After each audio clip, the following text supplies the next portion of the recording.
Ya, jadi misalnya saja bisa mengecek dari ruang kerja, dari kamar, dari profil Facebook, dari cara berdiri gitu ya, dari macam-macam gitu ya. Dan kalau kita dengar sebenarnya menurut Profesor Gosling, kepribadian merupakan topik yang bisa dikaitkan dengan apa saja. Jadi kalau kita mungkin selama ini berpikir keliru bahwa seakan-akan bahwa kepribadian hanya kalau kita bicara tentang clinical gitu ya, clinical psychology. Tapi sebenarnya tidak. Jadi, kepribadian itu bisa dikaitkan dengan apa saja. Jadi kalau Anda baca buku Snoop itu, Anda akan baca banyak sekali dikaitkan dengan macam-macam. Jadi misalnya saja tadi pagi kita pernah bikin, ada yang membuat penelitian kecil gitu ya, ngumpulin data. Kalau orang itu openness ya, jadi O-nya tinggi, maka dia akan cenderung obes gitu ya. Jadi ada korelasinya dengan obesitas. Jadi mungkin ini diterima, jadi akhirnya jadi obes gitu ya. Ya jadi sekali lagi kepribadian adalah topik yang hot gitu ya. Oke, jadi sekarang saya akan mengumpulkan pertanyaan dari Anda. I will collect questions from you. We'll start with 3 questions. Please raise your hand and then say your name and 1 or mostly 2 questions. Okay, and Professor Gosling will answer it quickly later. With what research about? Sorry, hello. Can you hear me now? All right. With one of your research about comparing oceans to like Facebook and websites, particularly in the Facebook one, I'm still sort of vague in what indicator do you use to pick up someone's ocean traits?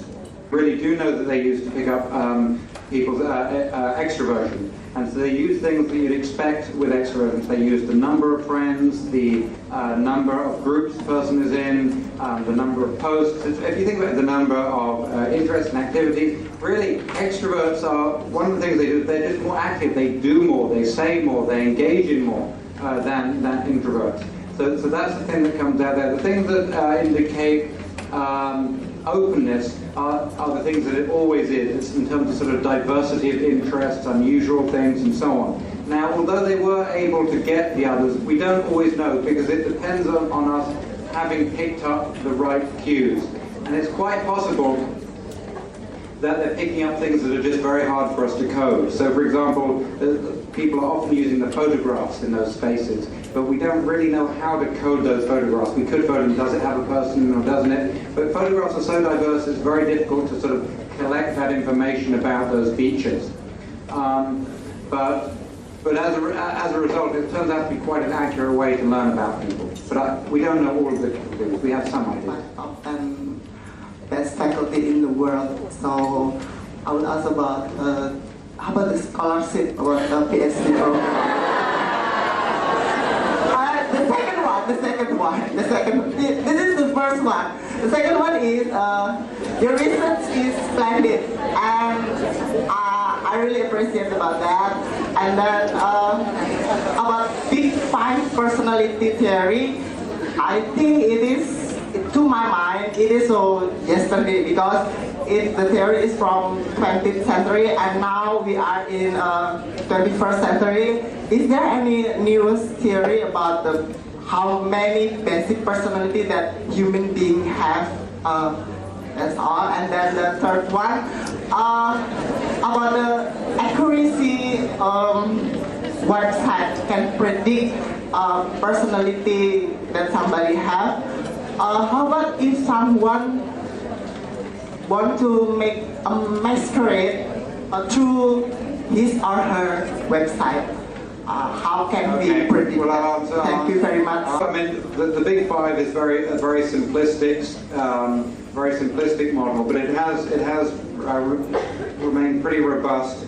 There are some people who are saying there's a sixth separate factor, which is about altruism. Some people are pushing for that. But remember, the Big 5 is only looking at one level of personality. There are other things to personality too. This is looking at our traits. There are also other things that are very important to who we are. Things like our values and our goals and our roles, and also very importantly our self-concept, our own self-sense of who we are. And so that I haven't talked about at all today. So obviously in the interest of sort of time and simplicity, I just talked about one level, but there is a lot more going on in terms of investigating the more sort of complex things that you talk about. In terms of your second question of how easy is it to sort of masquerade and give a false impression, I mean, on one hand, initially when I started doing this research, I thought, well, it would be easy to create a false impression. You just have a few photos of you doing cool things, and you say you're really into one thing or another. But it turns out it's much more, when you put your mind to it, it's much more difficult than you might think. So, for example, Facebook is the new website to create a false impression, and there are reasons for that. First of all, if you want to give the impression, say, that you're very broad-minded and you're sensation-seeking, if you want to do that, there's lots of steps you have to go through to pull that off convincingly, to make people believe you. First of all, you have to know, if you're not really high on openness, if you don't really have an interest in the arts and literature and music, it's quite hard to fake it convincingly, to convincingly talk about classical artists and music and blah, blah, if that's not who you are. Even if you do get somehow that information, say, okay, I know this is what a person who's high on openness and sensation-seeking needs to do, then you have to go through and do those things. So then you have to go to the theatre and go and check in while you're at the theatre. And you have to have a photo of you going parachuting or driving a motorbike very fast or doing all these things, which if you're not that way, people don't want to do. And it's hard to fake. It's hard to fake because there's very high accountability, because Facebook, and like websites, it's not like you can control the population. On a dating website or on a World of Warcraft website or something like that, you meet people online who you never meet offline. You can keep those populations separate. You can't do that with Facebook. Our offline populations show big overlap with them. And so it's very hard to pull that off, because if you suddenly tried to pretend to be someone you weren't, all the people who knew you from offline would immediately start saying, hey, that's not what you're really like. And you don't have full control. Other people can put things on your walls, they can tag you, they can do things like that. You know, you can untag yourself, you can delete wall posts, but it's bad form to do that too often. So I think the challenges to creating a compelling impression are quite hard. And most of the time, people don't want to. That's not what they want to do. They're not using it, they just are using it as a medium for engaging in life. And so I think there are lots of challenges to really pulling off a convincing route, which is why they're such good places to learn. I'm currently doing thesis writing with Mr. Susianto about personality. And I have two questions, if you don't mind. The first question is, you showed us about we can have a perception about person based on their websites or music. What about the things or their possessions? For example, like what kind of car they own, or maybe anything else. And the second question is there any specific criterions of the possessions of the person? Yeah, for example, like you showed us about someone's room, what's inside it, and is there any specific criterion for this so that the participants can have perception of someone without ever met or knew the person? Everything we do is some kind of expression of personality. And there's been a good deal of, speculation about the ways you might learn about personality from somebody's car. Not only, what the car is, but how clean is it? Are there dents in the outside? What radio station is it tuned to? One mechanic I know, he even speculated that you can probably judge how neurotic a person is by looking at how quickly their brakes run out. Because people are high on neuroticism, they're constantly ready to stop. They need to stop, so they're always riding the brakes all the time. So I think there's lots of clues using these same sorts of these same sorts of processes, identity claims, feeling regulation, behavioral residue. You'd expect to see that in a whole range of domains, whether it's in your wallet, your handbag, your car, whatever it is. Personality leaks out. Not always the same traits and not always the same degree, but I think most contexts personality leaks out one way or another. And your second question was like how to the object, what you can learn about somebody from snooping around, looking around their space without ever meeting them. Well, that's exactly what our first study showed. that's exactly what it did. And I think when you go in, there are a number of things you have to do to look at people's possessions. First of all, you need to say, well, what are the objects there? That's important. So you go into somebody's desk, into somebody's office, and you see maybe a desk calendar. That they have a desk calendar is good. That's a good start. But you need to do more. You need to say, what is the object? What is the state of that object? Because we can all go and buy a desk calendar on some bright, deluded day when we think, if only I have a desk calendar, then I would be organized. But it takes more than that to be organized. You actually have to fill it in, and we see great differences in how, for example, calendars are used. Some calendars are filled out very neatly with the birthdays written in blue and appointments in green and little stars for important dates and so on. Other people, they get their calendar, but it's like 3 months out of date or 3 years out of date, and they never use it. So the state is important. And then the third and final question to ask about those objects is the location of the object. The location is important because that tells you the psychological function. So do they have something close to them, or is it far away? Even the very same object can have a different function. So for example, if somebody has photos of them with their family, look at how those photos are positioned in the office. Are they facing out for others to see? If so, it's an identity claim. It's saying a statement to others. If it's facing inwards, then it's for the person, it's about emotion regulation. So it's not just what the objects are, it's their state and location that are crucial too. My name is Ella. First of all, I want to say that it's a very interesting study. And my first question is, are you doing or do you have a plan to do your research here in Indonesia? That has something to do with my second question. Do you think that the findings or your research can be applied in Indonesia or some other Eastern countries, connecting to the stereotype that Eastern people are more inhibited in showing in expressing themselves and showing themselves to their public because of the norms and regulation in our social life? What do you think about that in context of Indonesia, especially or Eastern countries? And I don't know, I mean, I'd be interested in what you guys have to say and what you have to say. But my suspicion, and I may be wrong, is that you have the same sorts of processes and people wanting to signal what's their values that are important to them and wanting to feel certain ways and inadvertently leaving traces. But the way it was done would be different. So the specific forms of identity claim, the specific forms of residue, the specific forms of regulator would be quite different, such that someone like me would go into a space and maybe wouldn't understand them. We did have the opportunity the day before yesterday when I was here to look around some of the offices of the faculty members here.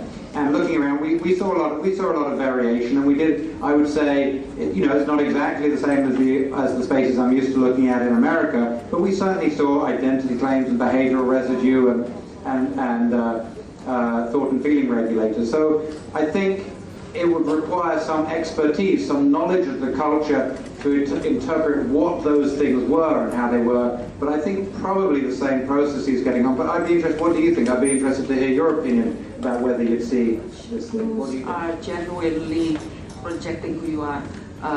Do you cross-check it or cross-reference it with the actual behavior or the interview, or do you look for mismatch, or do you look for consistency over time?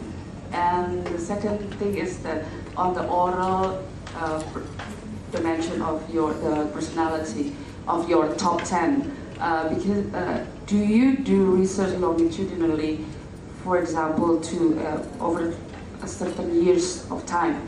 Because identity claim doesn't just stay here and now, but also through your children. Because at the moment I'm doing research on heavy metal moms and dads, or moms and dads who used to be in the youngster year heavy metalheads, and how they raise their child or children now. I just would like to know more on that. One of the things we do when we go, you're right, different people have different amounts of control over their spaces. So for example, in some types of office spaces, people have great freedom to do whatever they want. In others, there is either explicit control, people saying you are not allowed to hang decoration, or implicit control, people saying, well, it's not within the norms of this organization for a lawyer to be, displaying personal things. So there are different amounts of control in those things. And the thing that makes it complicated is we don't always know what those things are. one way we can begin to get a gauge on those is whenever we go to offices, we look at many different offices within that organization. And that gives us some idea of how much flexibility there is. The fact that this person doesn't have anything on the wall,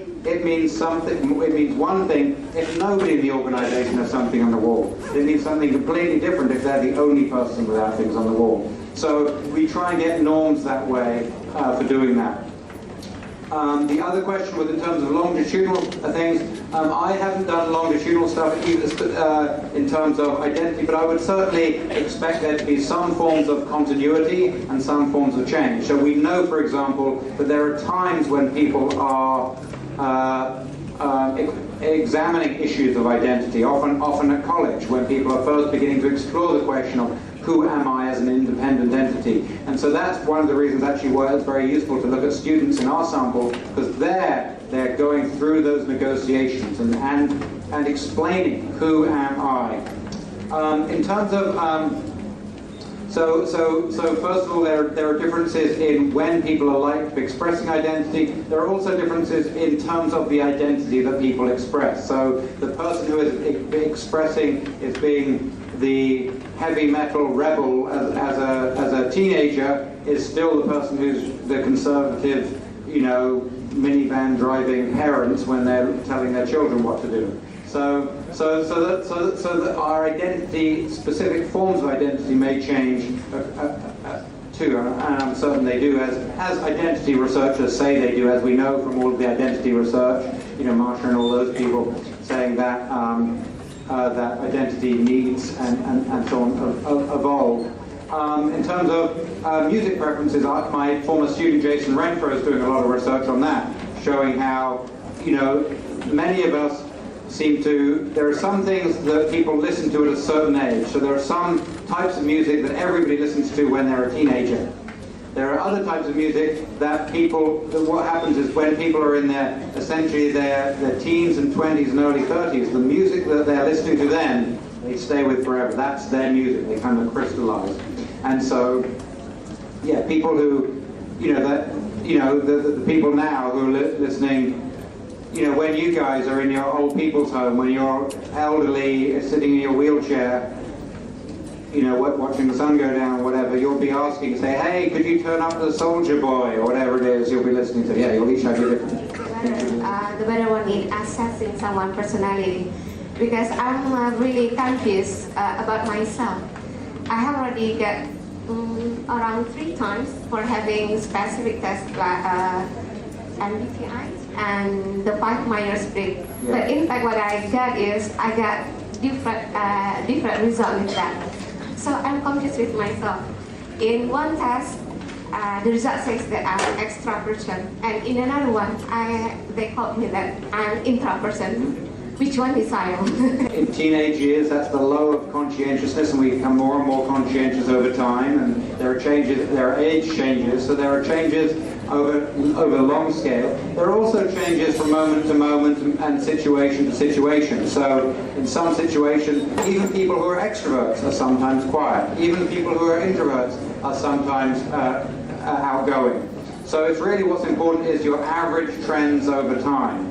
So one way of figuring that out is sometimes other people know us better than we know ourselves. So what I would encourage you to do is to give personality questionnaires to 5 people who you think know you really well, and say, don't put your name on it, give them an envelope so they can fill it out without offending you, and say, write down what you really think of me, and send it to me in an envelope and find out. And that will be one way. Can you say that we do not know ourselves exactly? I think often we don't know because we don't know the standard. I think we have some insight into some things. We're very good at knowing about our levels of, say, neuroticism, because we know about all the thoughts we're having in our heads. Other things, our friends are better judges than we are. You said before that when you go into somebody's space to observe it, you will find 3 kinds of things, right? One is the social snack, right? And then the behavior residue, and then the other one is the identity claim. So when you go and do the observations, is it then, do you have to differentiate between the 3 because each kind means something different?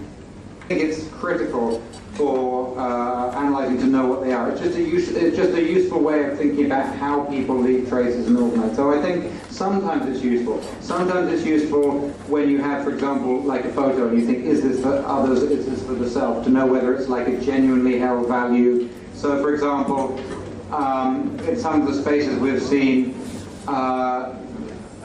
so some people have, you know something about their identity. So for looking at traits, it's probably not so important. The real things for understanding about people's traits are more about their behavioral residue.